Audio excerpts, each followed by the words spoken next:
that there is a distinction. We can make a distinction. Party's okay, but little dry. So, pita is much better. In that way, we can see what is good and what is bad in the material world. It's like that. What to say? We can see who's beautiful, who's ugly, who's old, who's young, and so on. These things are all very noticeable. I just a few days ago somewhere read that Lisa Minnelli at 66 years of age wanted a 90-year-old boy. You know, of course, she has lots of facelifts and everything lifts, so I guess it still looks like something. But will it ever end? Ever end in the material world? So the illusory energy is making people attached to shallow enjoyment, and then nothing satisfies, and then they have to try and fight the influence of time and stay young and stay beautiful to somehow or other squeeze out more enjoyment. But we see in Bhagavatam that that is simply not possible. We have the story of Maharaj Yayati, who had some benediction that he was first of all enjoying sense enjoyment with beautiful queens throughout his life, even up to old age. Then he got a benediction that he could exchange his old age for someone. So he went to his son and said, "Son," he went to his sons and he said, "A son should dedicate his life in service to his father." He said to his sons, "Isn't it so?" "Yes, yes, yes, father." He said, "Then I want you to exchange your youth with my old age." So various sons said no. The first son said no, because I need my life to gain experience and to learn. Another one said, "No, I need my life to engage in spiritual activities, and that duty is higher than the duty of father. Therefore, I should not give up the body." But the youngest son agreed to exchange his youth with the father. So father was young again, ready for action, but only too soon he was old again and still not satisfied. That is what is explained. So this is the difficulty. Even if we can get more time, it ultimately doesn't solve the matter.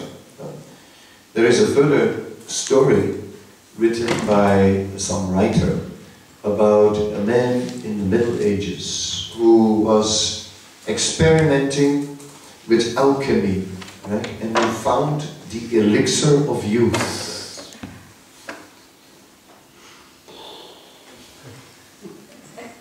Elixir of youth. Ah, yes, I got it. He drank that. Yes. Felt the energy, and now he knew, now I am immortal. But then he said, how do I know it's true? So he decided to test it on a mouse. And then he just gave this mouse some of the elixir. And then he had the mouse in some machine and he just crushed the mouse. And then next moment, the mouse was back. And then he realized that he was eternal and that he had to live eternally with a mouse. It goes on like that. And then in the story he gets married, beautiful wife, and etc., nice family and so on. And he loved his wife dearly, but then again, he wasn't sure if he really wanted to give her eternity. And that was maybe a bit much. So he didn't do that. And then, they had children, and then the old man didn't die. The children wanted to inherit something, right? And he just didn't die. Just stayed alive and alive. Come on, And we got to inherit something before we die, you know. So they put something in the tea, but you know, it didn't work. Of course, it didn't work. Nothing worked. And like, you know, eventually he lost all interest. He lost all interest in the world.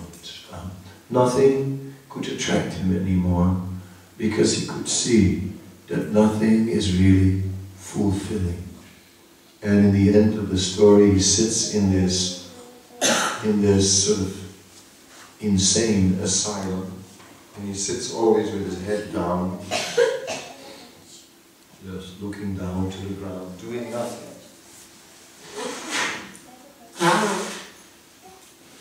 So the story is quite good, because it illustrates that no matter what one has in this material world, one cannot be fulfilled.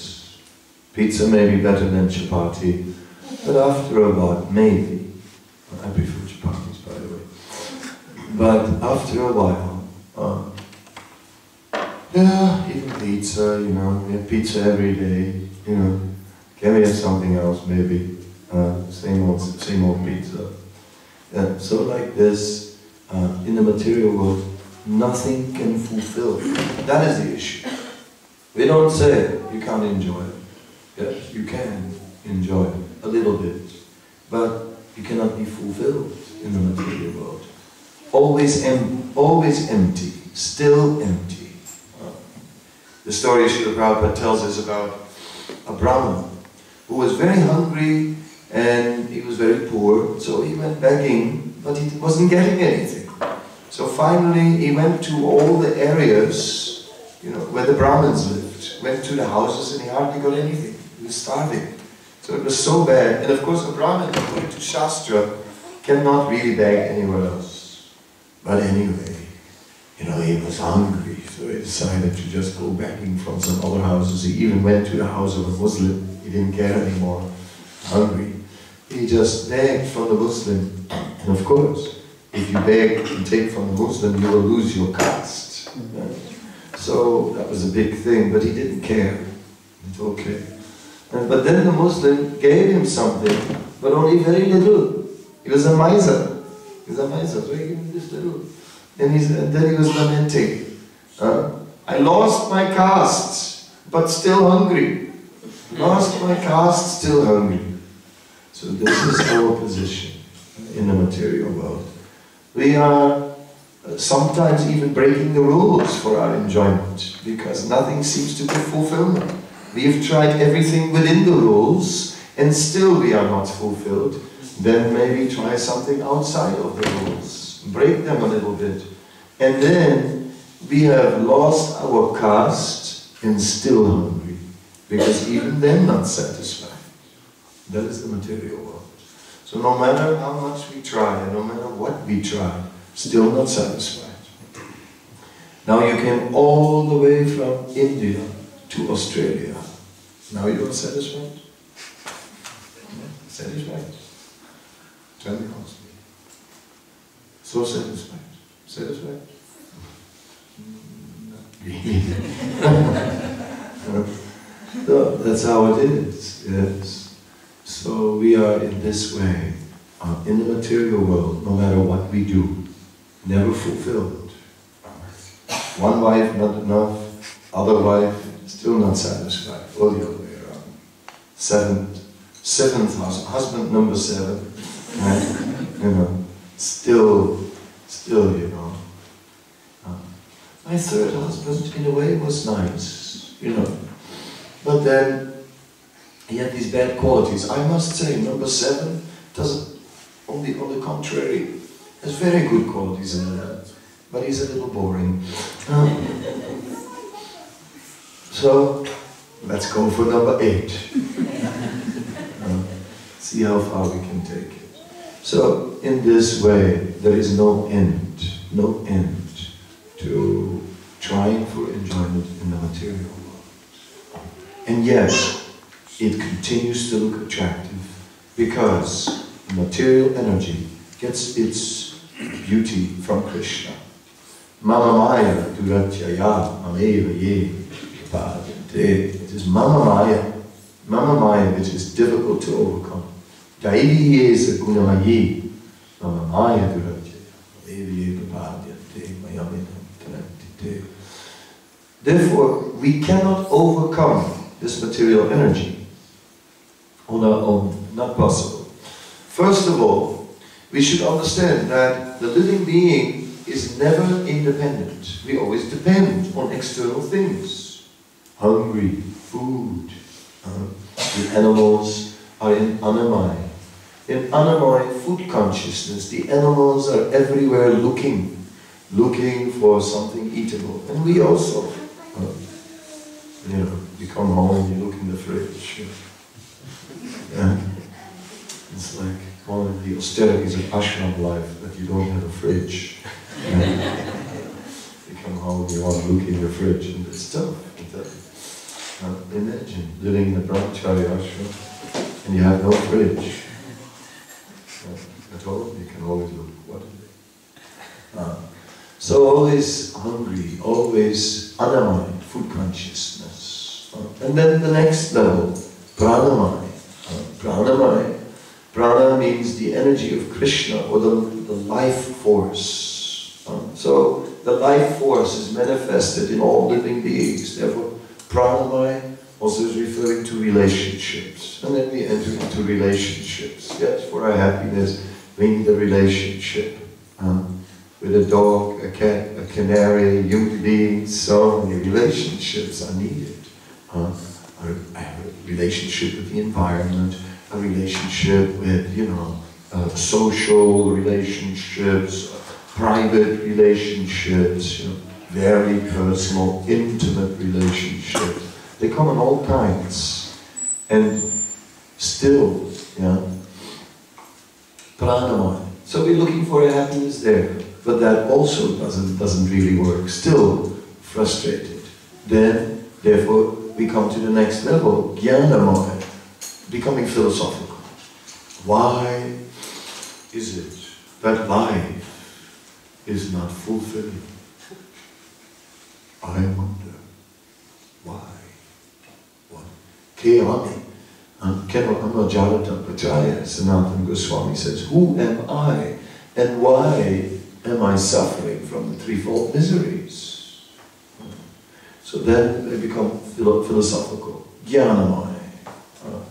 And eventually some who manage to go beyond that level begin to realize something of the absolute truth, vijnanamaya. And they become more satisfied. Those who begin to realize something about the spiritual nature of things, but yet it may not be complete. The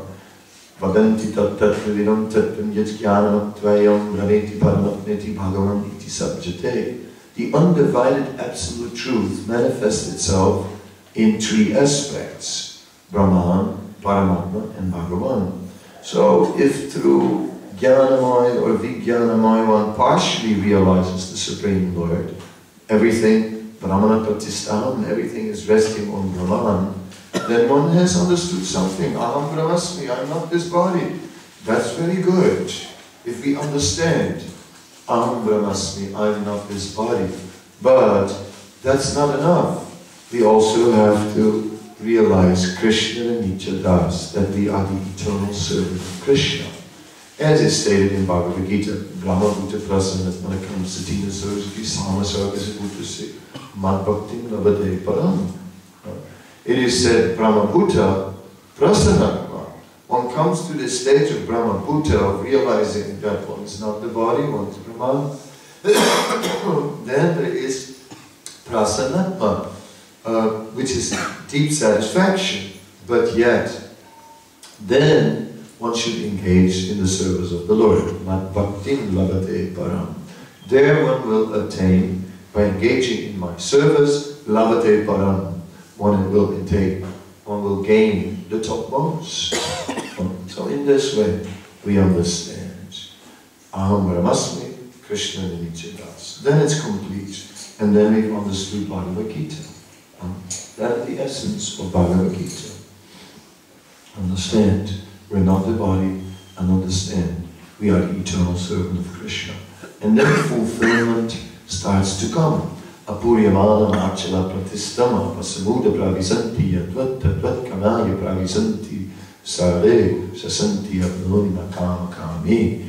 It is stated that as the rivers flow into the ocean, the water of the ocean is not increasing, it remains unaffected. In the same way, when the consciousness is full of thoughts of service to Krishna, all the desires, all the material desires may flow into that consciousness, but cannot affect consciousness. Because the consciousness is full. There is no space for any material attraction to enter. But when the consciousness is empty, when there's no Krishna, then always hungry, always looking, always checking out everything. Is there anything to enjoy? And even although we have so many things in this pocket, so many things in that pocket, we need something for this pocket as well. Holding something in the hands. And in this way, all the senses simultaneously enjoying nice earphones, nice music, a nice movie to look at, someone is massaging us, meanwhile eating something tasty, and you know, still not good enough. Still hungry, still thinking of something else. I wish I was somewhere else, dreaming. We're daydreaming. Oh, sitting there. What are you thinking of? Nothing. What do you mean, nothing? You're not thinking of nothing. Thinking of something forbidden? No, just nothing. Hidden thoughts. Daydreaming. Unfulfilled. But you have so many things. You have everything now. Oh, come on. Such a nice car now. You have such a good phone you have now. So many things you have. You've got the girl you always wanted. You have nice kids. Everything. House is nice. Everything's nice. What's wrong with you? Huh? Yeah, I don't know. You don't know? No. Shall we go somewhere? No. You know, shall we go for a bicycle ride? No, not really. For a drive? No. Want to see a movie? No. Go and have lunch somewhere? No. What's wrong with you? I am bored. So that's the next thing here in the material world. We are bored. You know, it's always the same material energy. Bored, stiff. Then Krishna comes. Suddenly Krishna consciousness and new fresh life at last, you know. Oh, I am so happy. I've always wanted this. Finally, I am so inspired, so inspired.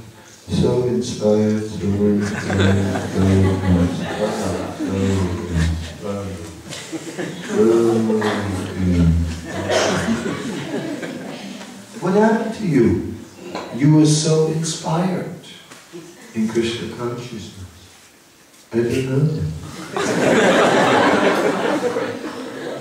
Oh, yes. I thought that when I would come to Krishna consciousness, that the fairy tale would come true, and that from then on it would be happily ever after. But now I found that it's not the case. At first, when I came to the temple, I saw these devotees. I thought they were all wonderful people. Now I know the truth.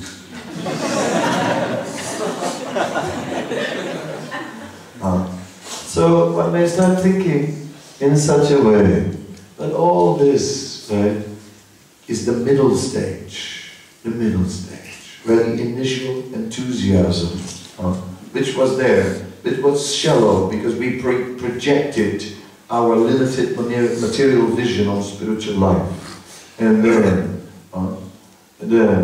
after some time we find out that it wasn't exactly, that spiritual life wasn't that Disney world that we thought it was going to be. And then we're still not satisfied. And then comes Tapo Divyam Putraki Satam Sujet Yasmat Brahman Sukhet. I don't like the first word of that verse. Suspicious. Austerity. Doesn't sound good. It is said, though, yes, that Rishabdev says, yes, this austerity must be performed if we want to attain transcendental happiness, because we first have to rise above material conditioning, and we first have to overcome the anarthas before we can actually be fulfilled on the spiritual platform.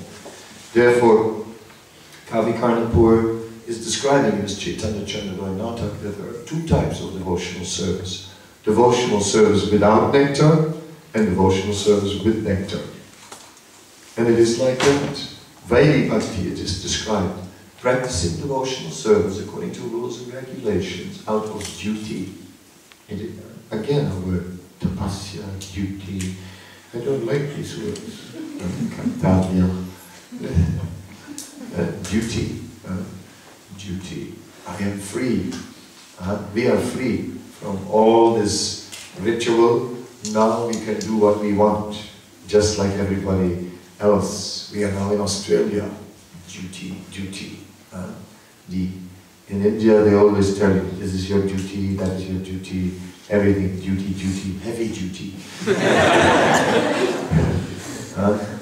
We want to be free, just like the rest of the world. They're free, yes. We now also want to be free.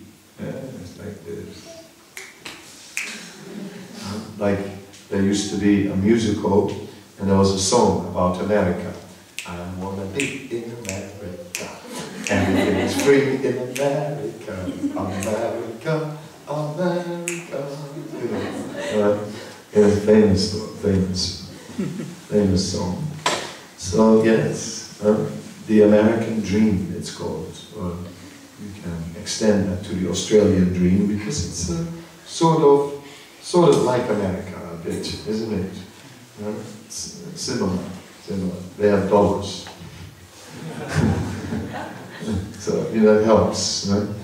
Dollars are good. Sort of okay. Of course, soon it's going to be, we're going to have to learn Chinese and all these things. But that's the future. What can we say? That's the way it's going. Because in the material world, no one can be on top forever. On top for a while, and then you come down again. You have to come down. And that happens to us also here, in our dream, in the Australian dream.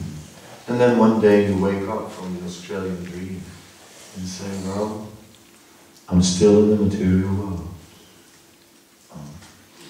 So in Krishna consciousness, in the beginning, we are so enlivened, and then comes the austere part, where we have to carry on and act out of duty.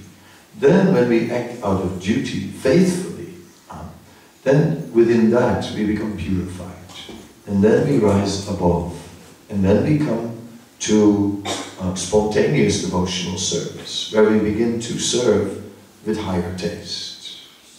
Even in the beginning, there is some higher taste. Prasadam is there, Sankirtan is there, the deities are very beautiful. So there is taste, but we are dull. It's something like the example of a feast which is served in the traditional way, where people sit down in rows on the floor with a plate in front of them, and the servers come around with buckets and baskets and serve out the crabs. And then you sit in the bad row, that row which is not getting the crabs. They keep on forgetting this row. You're sitting there. You you've got the rice on your plate, you're calling out, sabji! Sabji, sabji! You know? Finally, you get some sabji, and you mix some rice with the sabji. And then they forget to give you the puri. Yeah, puri, puri, puri, puri. It's fine, no puri, puri. Meanwhile, you're eating, you know, and by the time, you know, you come to the sweet rice, right? They forget to give you the gulab jamun. Gulab, gulab, gulab, gulab. And this way, at the end of the meal, you ate everything and you didn't taste one bite. So, we are often like that in our spiritual life, practicing. And we're not saying, you know, what color outfit are the deities wearing today? Don't look.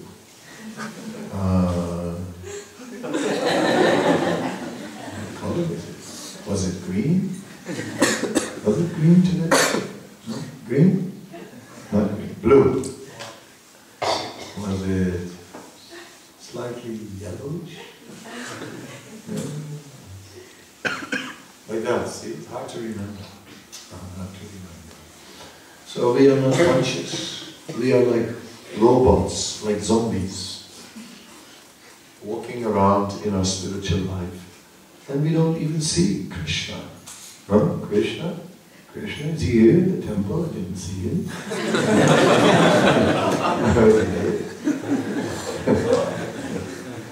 I was looking for some prasadam. I was seeing a person who is the key to the Maha cabinet in the back. Was in the temple room. Is Krishna also there? I never saw him. Both pranams. Like this.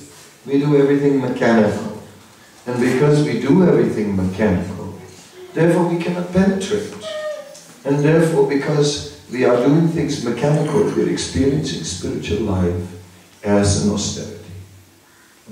But as we are getting more and more involved and begin to put our heart into it, then devotional service comes more and more alive, and Krishna also becomes more and more a reality. And as we go deeper, one day we'll see Krishna. At first, maybe we'll see Krishna's hand, later we'll see Krishna's face. In this way, gradually, we'll see Krishna in our life. So, in that way, we can appreciate. So, just to conclude the talk, I'll read the verse again. Sutta Goswami said, the Lord, thus hearing the prayers of Kunti Devi, composed in choice words for his glorification, mildly smiled. That smile was as enchanting as his mystic power. And Prabhu said, anything that is enchanting in the world is said to be a representation of the Lord. So by going through Bhagavatam, we are learning little by little to see Krishna behind everything. And sometimes even Krishna in front. Any questions? Any comments? I want to know the verse that you first quoted about Krishna that became reflection in spiritual life. Yatar Bhaka Pratibimba.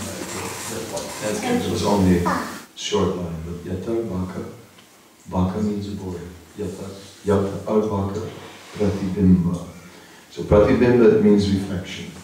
So that is the philosophy that it's Pratibimba, this concept of reflection is called Pratibimba. Yeah. And that, of course, is the philosophy of Parinamavad. Sankaracharya has the philosophy of Vivartavad.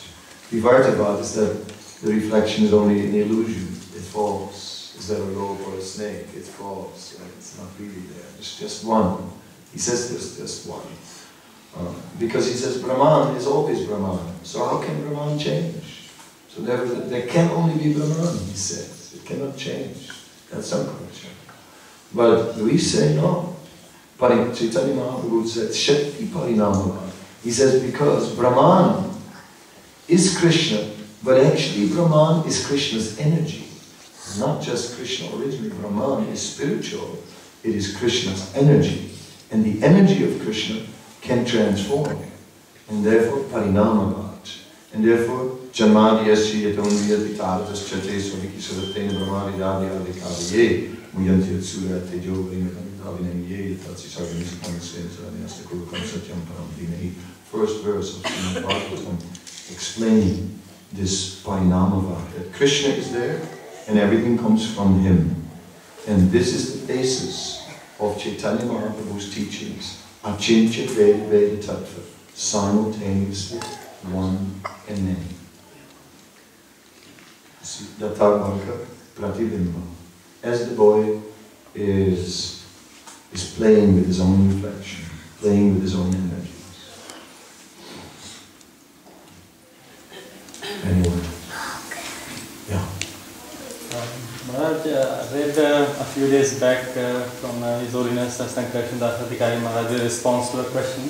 So he said, the question was where does Krishna comes from? He responded that he does not come out of nothing, but he comes from substance Krishna. So he said he is the original substance from which everything has come, including himself. I don't understand. Anadir Adir Govinda Sarvakarana Karana, says the Brahma Samhita. Anadir Adir Govinda. So he has no other origin than himself. It says in the verse. Anadir Adir Govinda.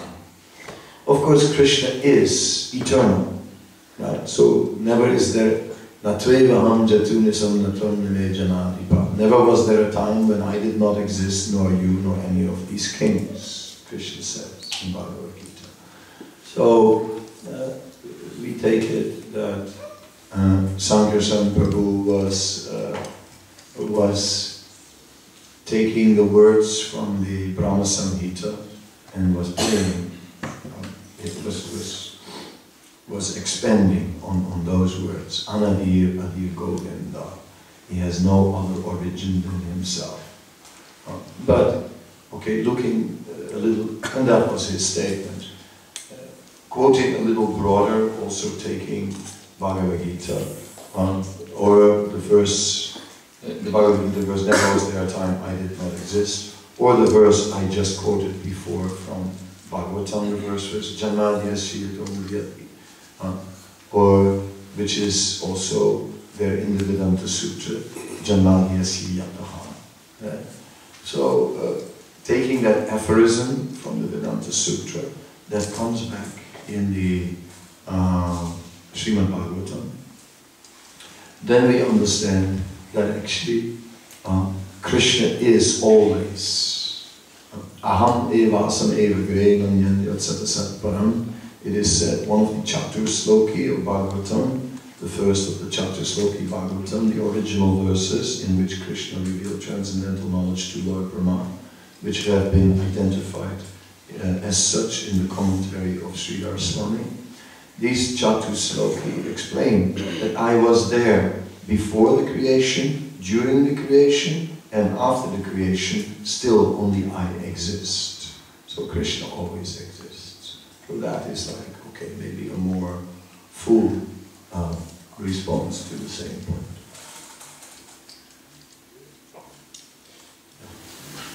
From the stages Shraddha to Prema, at what stage do we first feel the presence of the soul?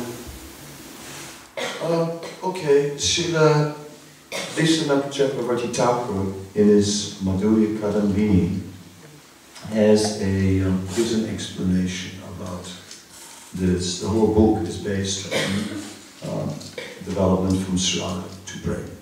It is said there that in the stage of Shraddha, the spiritual understanding is localized and the material influence is all-pervading. So at that point, when the spiritual influence is localized, there is a concept. There is a beginning concept, an awakening concept that we are not the body. In that Shraddha included. Yeah. As the Shraddha is developing. maybe in the first stages is not there, but as the Shraddha is developing, it begins. The sense that we are not the body of the eternal spirit soul. Then the next stage, in sadhu sangha, when we are associating with devotees, still the material influence is very, it seems to be everywhere, right in our face. And then we start the regulated process of devotional service, bhajana kriya, we start to practice. And the material influence is still very, very strong. Constantly we are facing Maya. Throughout the stage of anartha vritti, gradually the material influence goes at some more distance. And in the stage of nistha, the material influence is at some distance. In the stage of, then comes the stage of ruchi, which will taste, will cover the surface of our entire consciousness. Then, in ashakti, that taste now, that attachment goes deep under the surface, and it becomes very solid. And now it is deep attachment to Krishna. And the material influence has practically gone to the horizon. That's almost gone. At the stage of bhava, the material influence, the bhava is all-pervading. The material influence has become a shadow. And one is now not only aware of his identity as soul, but aware of his deep relationship with Krishna. And one is experiencing constantly that relationship with Krishna, from moment to moment. Krishna, one lives in that relationship with Krishna. But in bhava, Rupa Goswami explains, one still has some influence of previous aparat, Vaishnava aparat, and as a result, one still experiences some sense of obstacle in this world, and one experiences still some form of suffering. Then, in prema, that is gone, and then the material influence is completely absent, So in this way, the awareness of the soul begins to develop in the Shraddha stage. And throughout the stages, that awareness expands. When we come to sadhu sadhu, the souls start to associate together to serve Krishna together. In bhajana kriya, alright, we start to engage in devotional service, start our relationship, to develop our relationship with Krishna. In anartha vritti, we come closer to Krishna. In nistha, we are fixed, we are dedicated. Krishna, I am yours. And then in ruchi, we become so attracted to Krishna, then it becomes deep attachment to Krishna. In ashakti, Prabhupada says, there we begin to develop a desire to serve an eternal associate